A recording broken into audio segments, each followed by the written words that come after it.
So just starting out at the high level, what our top 5 are, right? Unified and optimized ad spend, multi-channel abandonment retargeting, site personalization, engagement and conversion, and CRM enrichment. So I'm going to start talking by the first 4, and then we're going to spend a little bit more time on the 5th. The first one you may have heard us talk about. This is when you talk about using personalization within AudienceStream to power your ad targeting.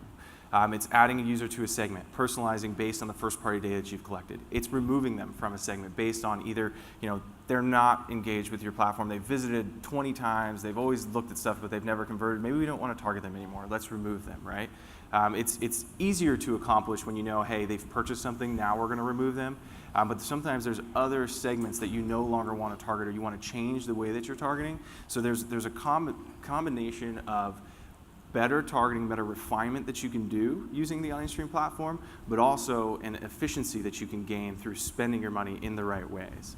And the final thing is reconciling that data, bringing in the offline data, and we'll talk more about this with omnichannel, so that you can capture end-to-end ROI and create a large efficiency there. So perhaps you have some offline data stores or something where you've had digital touch points, and now they have a touch point in your store, and you want to bring that offline data in so that you can now cut off the ad spend online, whereas otherwise you might be investing for weeks or months doing retargeting on someone who's purchased in your store. Yeah. Multi-channel abandonment retargeting is the next one, and we talk a lot about email abandonment and cart abandonment and things like that, but one of the things that we're seeing success with AudienceStream is this concept of the multi-channel, right? Or a lot of you hear omni-channel. I prefer multi-channel because I think omni-channel is pretty broad.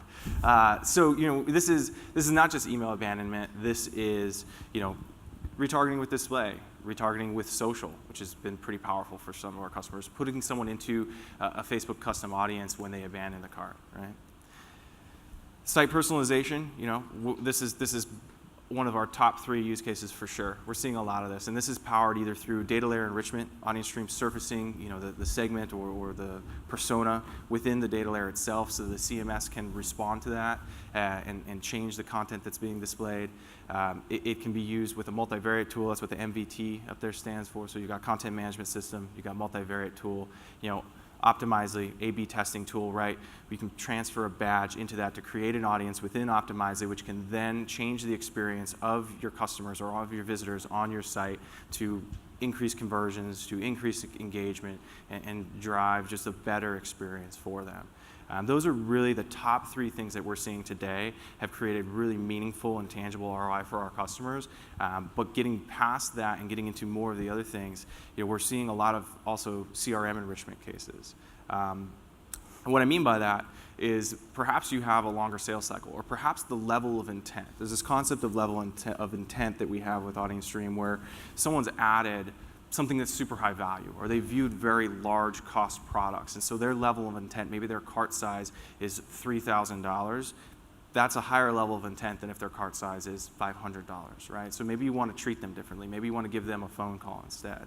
Or maybe you're in the finance vertical and it makes more sense for you to have an investment banker call a lead that's been qualified than it does to retarget them with an email or with the display based on both the cost of that lead, which I know is expensive, and the type of product that they're looking at. In this case, we're today communicating this data to CRM systems like Salesforce, that can then trigger actions and assign activities to a person to pick up a phone and make a phone call, or to ship a physical direct mailer, or to ship some type of present or something like that to get an engagement from a customer or potential customer.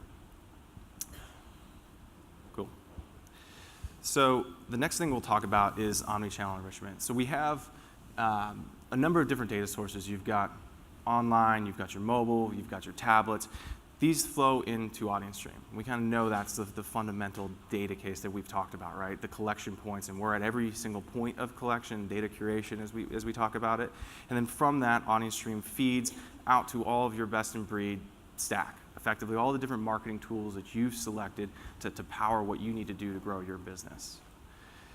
We want to introduce the concept, though, too, to some of you who may not have heard about this concept of omni-channel enrichment. And what that is simply importing your offline data, either CRM data, point-of-sale data, or any offline data store into AudienceStream as well to be aggregated and unified with that visitor profile that you're building, and then have that be distributed out.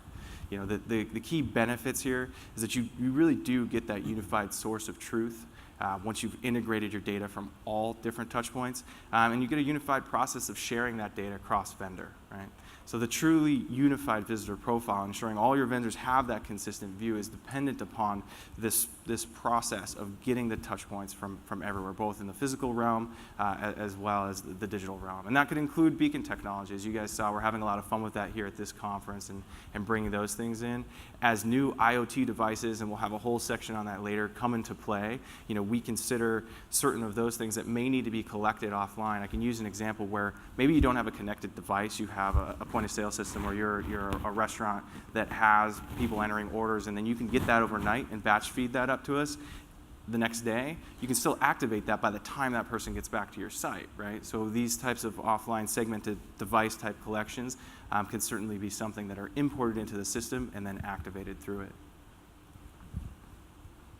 Cool, everyone with me? All right. So I'm gonna skip this one. Let's get into the fun stuff. You know, I'll touch on it really briefly, but you know, the numbers and types of different things that you can import through it, you're going to define that. We can give you a full demo and walkthrough of that, but it's really anything you can think of, and this is where you can get to building out your profiles for your visitors. And there's an important concept, and the only reason I have this in here is to talk about the idea that if you maybe haven't seen someone before, maybe they haven't had an interaction with the digital touch point, using omnichannel, we can actually do what we call visitor seeding, which is create that visitor profile with this information associated to it, to where when you do see them using one of the identifiers within the key ring or digital wallet, as we call it, you'll be able to then have this rich set of data around them, which will inform your personalization efforts. So these will be the next things that we talk about, what we feel are possible use cases or possible expansions. So we have a lot of customers who are kind of moving towards these things or thinking about these things, and we would love your ideas here too. So if you think of something as we walk through any of this and you want to ask us questions about the functionality, this is the team, right? And we're the ones that can talk to you about that. So I would seriously invite you to challenge us on any of this, come up with your own ideas. If you think these aren't 5 cool ideas, let's figure out what are. The first one is message timing, and I'll hand it over to Richard to talk about that.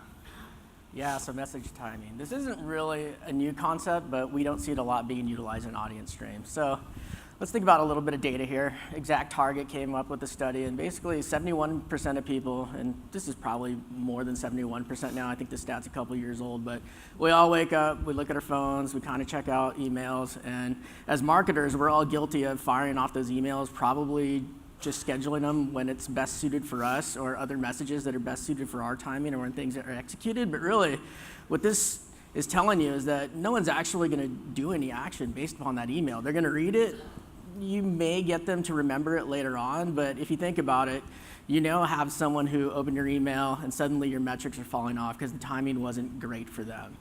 So that second stat from Accenture, 87% of consumers use second screen device while watching TV. That's kind of key. So if they're watching TV, most likely in the evening, why didn't you send that email in the evening when they're readily able to consume it, act upon it, and really, maybe there's a commercial that really bored the heck out of them. So, hey, I'm gonna go ahead and start shopping, let's do something. When I personalize this to myself, like, have I ever woken up in the morning, opened an email or saw a message that was like the best price on a popcorn maker ever? Yeah, like, let me just go ahead and order that right now. It sounds super awesome. No, we wake up, we're like, what's the dog doing? Do I need to shower right now? Like, there's so many other things on our mind. Action is not really ready to be taken. Do you have a question? Oh, sorry, I thought you had your hand up. You sure? 100% possible. So I'm going to put this in the context of me. I just pulled out some things that I generally do Monday through Friday, and things we should be thinking about in AudienceStream on capturing when does someone actually do something. So in the morning when I'm in my special place, I'm actually probably reading content. We're all guilty of it, so why aren't we giving them suggested content when they're consuming content? So if someone else reads content later in the day, then hit them with those suggestions that are more relevant to the time they're actually consuming it. When I put read emails at 12 p.m., that's really, I'm eating lunch. I'm kind of going, I'm done with the work emails. I need to check out a little bit. Start hitting me with your offers then. Like, I may entertain them, and I may have time later on to actually act upon them, and it's not going to be buried under the stack of emails that I got hit from when if I would have first read them in the morning since 12 p.m. So round 6, I'm ready to shop. I mean, I got to run some errands, just got out of the office. I'm probably hungry. I mean, I've got a lot of things to do. My life's kind of busy. So if you have the capability, why aren't you shooting me an SMS message saying, hey, we got a great deal on food? I'd be like, sweet, I get to save some money, let's eat. Or you can shoot me a push notification if I walk in the grocery store, like, hey, you bought pears before. We got awesome pears in aisle 3, make it happen. So, I mean, let's just think about this. Everyone has their own personal habits, so why aren't we catering to them? And AudienceStream allows that to happen. This is information that you can capture and act upon, and it's relatively simple, but a lot of people just don't take it to the next level or think about that. And that's an important concept. So we talk a lot about real time, right? We talk a lot about activation. So we're collecting all the data in real time, we're aggregating it, we're enriching it, we're building all these visitor profiles, and we're informing their experience right then and there, right? But this is introducing another concept of where, yes, you make the decision to do this based on your real-time data collection, based on some trigger, some threshold that gets met, some type of content affinity, right? You know that, right? And then you can set a delay on that to say, hey, I want this to go out at this certain time of day, or I want this to be presented in a certain way, or you can set it even on your website, inform the data layer elements. And these are the types of things that where, you're taking a real-time enrichment, but you're targeting it and you're not using your spend inefficiently, you're not using your efforts inefficiently. You're gonna maximize the response rates that you get by doing things like this. Definitely. So, other things you should be doing when you layer that time information, now you're able to go new users, anonymous users, let's merge in some overall branding and hit them when they're ready to consume. It's probably not going to have too much relevant time information on them, but at least you start layering in when they interact, and you start really sequencing your messaging as they move down funnel. So if I'm a known and you've acquired my email, now you can really start promoting mid-level content. I've showed engagement. You probably have some metrics around my interest. Now shoot me an email or shoot me a push message when I'm readily available to understand what you're trying to tell me, and I'm actually open to accepting your message. And then at the end, conversion metrics, just bring them back. Everyone has habits, once again, so we repeat what we do. We leisure at the same times most of the time, so hit us over the head when we're willing to accept those messages. So time is a great thing. Like I said, not a new concept, but we don't see it utilized a lot within AudienceStream, and definitely suggest that we all start taking advantage of it. Especially across channels too, right? So in real time, making these audiences use the same strategy across display, email, social, native ads, whatever it is, but making sure that if someone did engage on display, you update that creative to sort of the next sequence, but you're doing it the same sequence across all channels. So you update email, you update native, you update everything else at the same time, so that user's seeing what they should be seeing as they sort of move towards conversion, I guess, so. Cool. So this portion, setting up segments is, what's the button here? It's that big green one. Right? The big green one. Yeah. That was easy. It's user-friendly. This is the physical realm. We're focused on digital This is the hardest part right here. That's not. I'm good at this, not this. The framework in which you set up the segments in AudienceStream, I mean, you guys have seen stuff like this before, but we like to think of it as the X, Y, and Z axis. You start kind of bucketing the attributes that you can use to create these segments. So X-axis, really basic stuff, demographic things, stuff you can pull from the user agent on the browser, location, device, things like that. That's kind of your static, kind of base layer attribute level. Y-axis is where it gets a little bit more interesting. You start starting to look at behavioral stuff. What are the trends? Users who have just purchased, what were like the last 3 things they look at? What are the channels that they're coming in from? Like, are they clicking display banners? Are they clicking through email? Things like that. And then the context as well. So the categories of the products, is it blog content versus white paper content, things like that. The interesting one is the Z-axis. So this is one where I feel like we can start to really do some cool stuff with customers is leveraging trigger actions that sort of express propensity to buy. So I'll kind of push forward here. This is, it's a tough one to capture because it's really specific to every product and whatever you're selling, but starting to learn, okay, here are my current customers. What do they look like? let's try to identify pre-customers. So let's take the trends, the actions, the typical stuff that current customers are doing. If we can then identify that with new users on the site, all of a sudden you can put a marketing strategy together where you're sequencing in messages where, okay, action 1, 2, 3, now you know in AudienceStream this is a pre-customer. This person's probably going to buy. And past stuff like just adding stuff to the shopping cart, that's kind of an obvious one. But if they spend like 3 times per week they're visiting your blog, they downloaded 1 thing per month for the past 2 months off your site, you're starting to see, okay, this is a trend, this person's pretty engaged. Change up the messaging to those people to kind of, not force them down the funnel, but kind of work them down towards that purchase behavior. Gently encourage them. Yeah, gently encourage. Yes. Yeah. for our mutual benefit. Yeah. The other thing too is on the opposite side of that axis, the sort of anonymous or no activity, you can start to reduce media spend across these channels. So if you recognize an audience of super high bounce rate, or even things like inferred bot traffic, things like that, making sure you're not spending money against those segments, that would be kind of the inverse of spending more money on the pre-customer data. It's an important thing to talk about as well. You can talk about use cases all day, but what you're doing with those use cases ultimately is targeting audiences, right? And we talk quite a bit at Tealium about this concept of what was a segment is now an individual, right? Rather than segments and even getting down to the individual level. So when you talk about figuring out who that individual is and the way that you want to interact with them, you need a more specific way. And there you have to kind of think 3-dimensionally about that and the different things that would define how to best interact with them. And so, anytime you're working within a solution that powers personalization and that ultimately powers the experiences of your customers, you want to always be thinking carefully about how you're defining what's informing the decisions that are being made that generate those user experiences. Yeah. Any questions or anything at this point, or keep rolling? Everyone's happy. Yeah. You want to take over? This is all me. I'm back. Oh. You skipped ahead. But So as we talk about publisher strategy, maybe give us a little bit of your background too.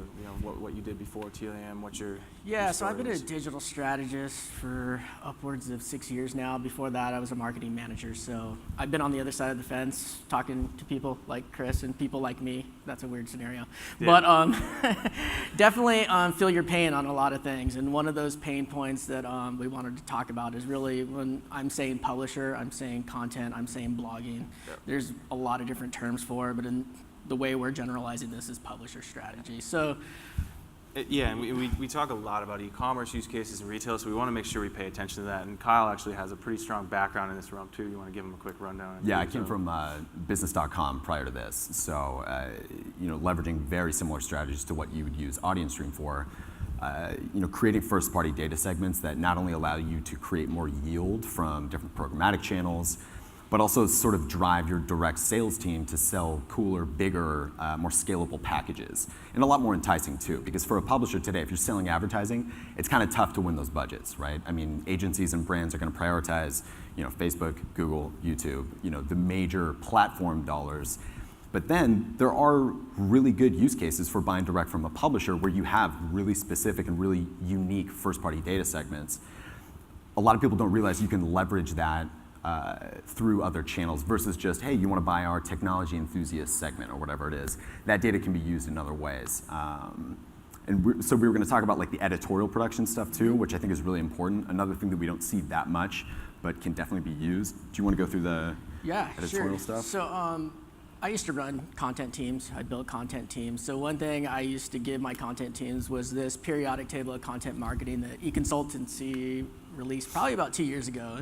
And they really simplified the content creation portion. And when I started working for Tealium, I quickly attributed that all these things that they call periodic pieces of content marketing, they kind of translate into attributes within AudienceStream. So when you make that one-to-one relationship, you can start measuring based upon data points how well your content is actually performing. So some of the key ones would be what formats are working, what content types are people actually engaging with, what metrics are happening because of them, and who's sharing them and how much do they get shared, all key indicators of how content is successful and how it's consumed. And as a publisher, that's even way more great for you.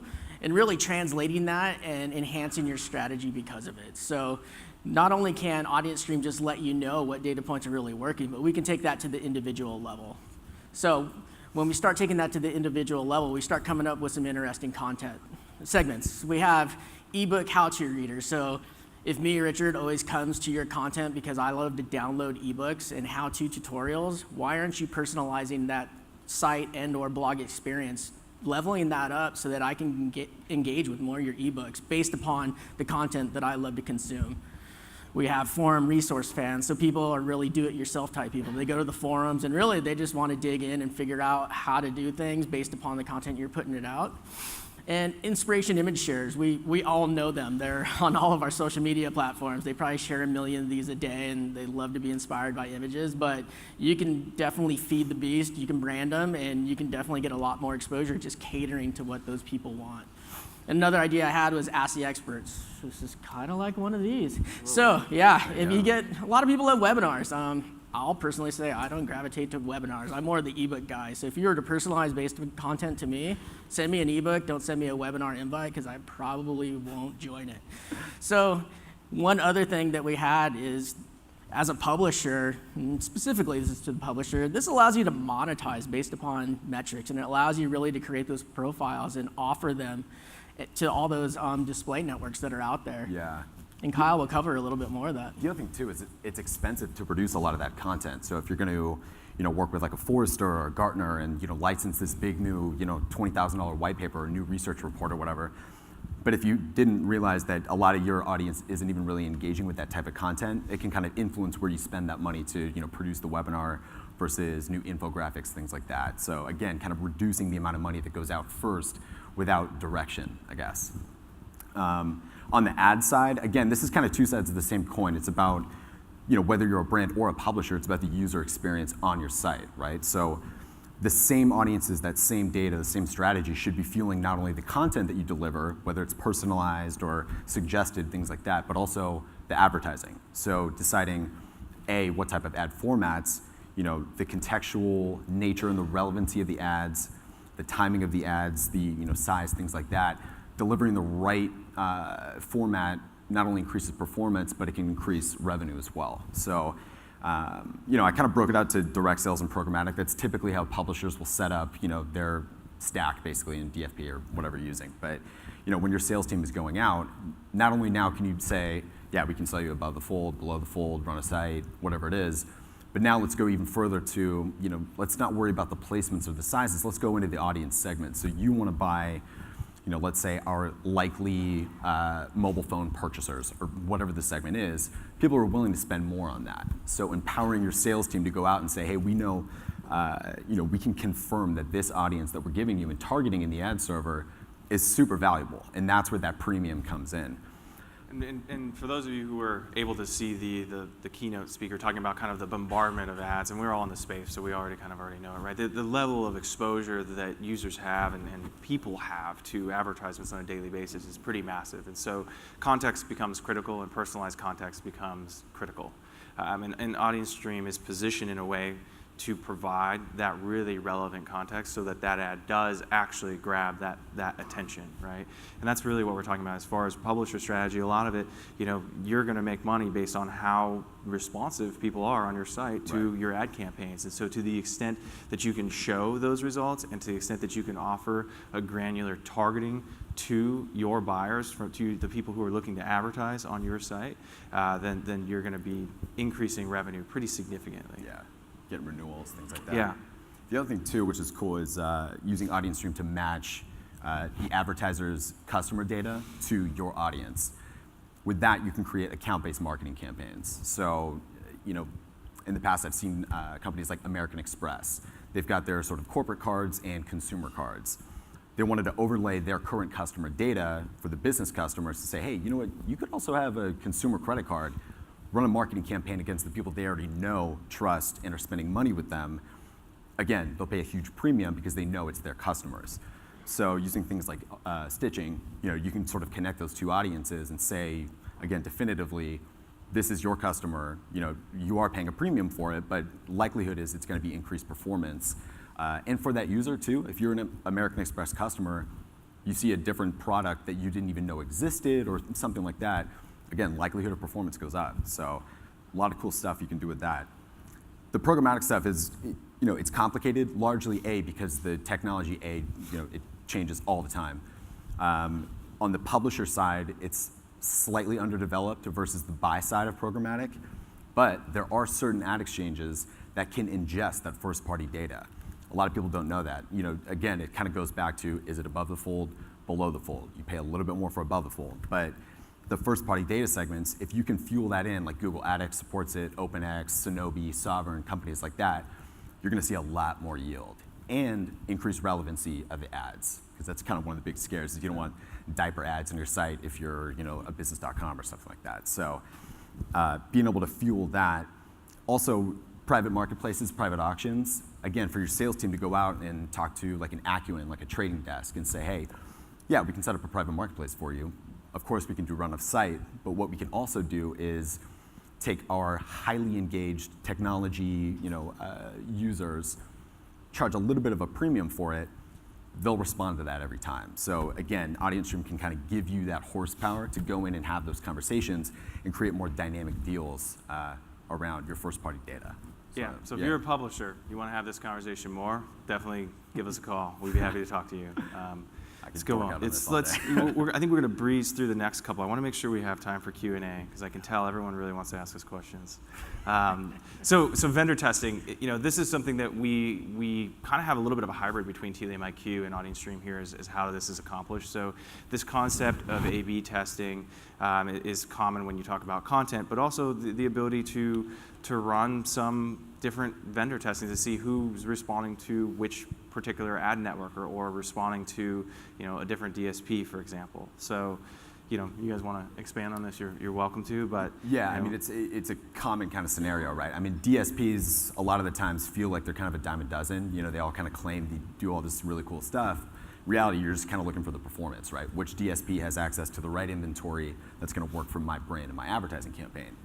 What a lot of people don't realize is if you're running two simultaneous DSPs or retargeting platforms, like a Steelhouse and a Corteo, whatever it is, you're artificially increasing the price of that inventory because you're bidding against yourself, basically. So, and this isn't like some crazy new concept. A lot of you guys probably know about this, but leveraging TIQ and AudienceStream together to throttle those things and then adjust the amount of audience or the size of the audience you're allocating to each DSP is super easy, actually. And you'll find the performance, but you're not going to waste money in the process because it takes a while, 30 days, 45 days. And it's about finding the right technology, right? Yeah. This is something that I've started to talk about a lot more, is that your vendor mix is becoming as critical as your media mix. So the concept of different type of media ads and things like that, everyone kind of knows you need a mix of these types of sizes and shapes and whatever you're going to be doing, different channels that you're going through. But the vendors that you're selecting is just as critical. So the ability to test those and figure out which one's working best becomes critical. Yeah. The only other point on this was for audience prospecting. So a lot of DSPs will give you the ability to run lookalike models. So again, allocating, let's say you have current customer data or highly likely to buy type of segments. Again, allocating those the right way where you're giving 70% to Rocket Fuel, 30% to Media Math. Again, so you're not overlapping, but you are giving it a pretty good A/B test between the two. It's the same concept, but it's kind of two different strategies. Cool. So we've talked about this. We just got excited and we started talking. Just power through it, we didn't hit the slides. I'm sorry. I do want to get into mobile IoT though, while we still have some time. So this is actually several different things that you can do, and it's something we're really excited about and something we've been thinking about quite a bit at Tealium is, we have a really strong presence on the web, we have a really strong presence on the mobile and the data collection, but we're also continuing to develop into the IoT devices. Mike talked about it a little bit earlier with our cloud-based delivery and the necessity of that type of technology when you think about, an iWatch, right, and what can be placed on an iWatch versus a phone, right? It starts to diminish. You don't want all these different things running in there, so we're always thinking about those things, but we're also thinking about what kind of use cases those open up for us. How can we use a real-time engine to power experiences in this new IoT universe? If you've had a chance to visit some of the sections that we have that are being personalized towards you, either with music or the Philips Hue light bulbs and things like that, that's similar to what we're talking about here when we talk about mobile push messaging, leveraging beacons to drive in-store foot traffic. It's examples where we have customers who are running tests like this, that they put beacons by their stores. When someone walks by, they give them a push message, and then they see the conversion rate of that, right? So having someone who's opted in to receive that type of messaging from your brand, giving them a discount or inviting them into your store in an automated fashion rather than someone who's spraying cologne on them, and then having them, what's the conversion, right? What are they shopping? What are they buying? It's a pretty cool and less abrasive way to get in-store foot traffic too. You want to talk about the conquest stuff? Yeah, that's kind of a cool one, actually. And this is like pretty recent. The other day, I was at the mall. I was walking into Nordstrom. I shop from a company called Franken Oak. They're based out of Canada, but they're an e-commerce platform for men's clothes. They're running a geo-fenced conquest campaign, which is pretty cool. It's, I walk into Nordstrom. I've got their app on my phone, but when they realize that I'm in the vicinity of a Nordstrom, they send a push notification like, hey, check out our clothes, not Nordstrom's clothes, that kind of thing. But it's pretty reactive. Well, we're in ad tech, so we kind of appreciate the sort of complexities behind that. But in reality, you're like, you're walking by Nordstrom, you're like, yeah, I'll check it out. And then Frank, it's like, wait, we just came out with new clothes or whatever it is. It's pretty impactful. And having the ability to do that with AudienceStream, again, is one of those use cases where it's relatively easy to do. And if you've got the means and the platforms and the customers to sort of send those messages to, it's totally worth it. Yeah. Yeah, you never know. They could have known it was your shopper time. Yeah. Could have been my time. Yeah, that's my shopping time. Yeah, a little plug there. The thing that I think about too is we talk about, again, display and the changing ways that we advertise. And when I think about IoT and the experiences, like, television, right? We all start to DVR things. I don't know if anyone watches commercials very much anymore, but there is going to be an increase of product placement. I think we're going to see an increase in product placement within shows, within games, within every of these things that we're actually viewing, right? Well, you're also having smart TVs and you're having all these devices you're watching it from. I'm logged into my Xbox because now all I do is watch stream because I'm a cable cutter, right? So I'm streaming things through my Xbox. You know who I am. You can start to personalize on that, right? If you've got the app on the phone and you know that you've got a product placement that's in a show that I'm watching at that time through this Xbox, you can then present me with something on my phone and have this immersive experience and advertisement that's super hyper relevant that will bring attention to your brand. These are like future state things that we're talking about a little bit here, so it's getting we couldn't do that. If you wanted me to do it tomorrow, I probably couldn't do it for you. But these are the things that we're thinking about, and these are things that we would challenge you to be thinking about as well, and bring us ideas like this, because ultimately, we're developing our technology. We have the real-time data processing. What we are waiting for some of the capabilities of those systems and those interactive methods and measurements and systems to open up, but they are absolutely moving that way. And we're going to be right there to capture that and make that available to you. So as you look at the AudienceStream product and what its capabilities are today, bear in mind that this is something that's going to be able to power real-time personalization, not just now, but in the future as you have other devices and as the ways that you interact are forced to change, where people do stop responding to the current channels that we have. We'll invent new ones. We're smart marketers. We're not going to stop advertising our products. So there's going to be really cool new ways to interact, and that's going to evolve, and it's all going to be based on powerful processing, personalized processing, and people aren't going to respond to generic offers. They're going to need the level of granularity that it can offer. So, all right.